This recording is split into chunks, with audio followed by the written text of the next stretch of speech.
Paramashivoham. Om Nityananda Paramashivoham. Om Nityananda Paramashivoham. Om Nityananda Paramashivoham. Om Nityananda Paramashivoham. Om Nityananda Paramashivoham. Om Nityananda Paramashivoham. Om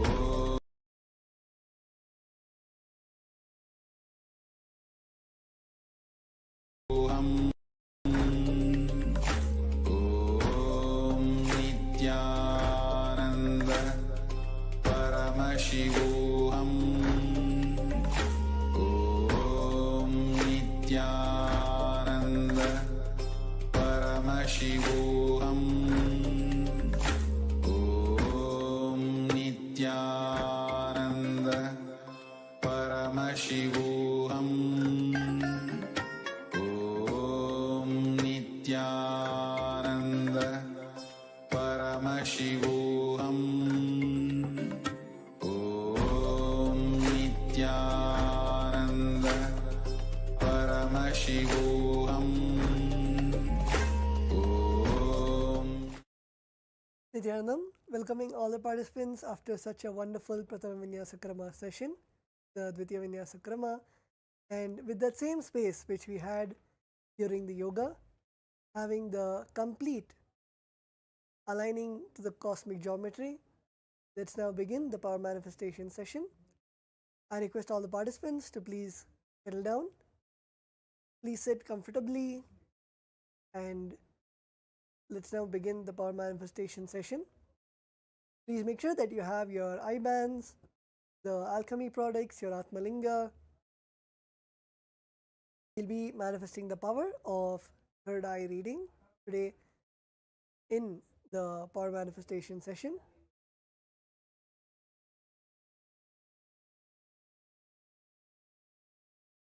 Make sure that you are having your eye bands and you are seated in a comfortable position, either in Padmasana or Sukhasana or Vajrasana. Sit with your head, neck and spine in a straight line. You can also wear your eye bands. We will now be projecting the picture for all of you, and you will be closing your eyes in the eye band and seeing through your third eye, and you can request Swamiji to show whatever is there in your third eye. You can request Swamiji to show you. So let's begin the manifestation. Please sit with your head, neck and spine in a straight line. Close your eyes. Intensely visualize Swamiji in your third eye and chant the Mahavakya, Om Nityananda Paramashivoham. The picture is now projected to all of you, and let's begin the round 1 of the manifestation of third eye reading.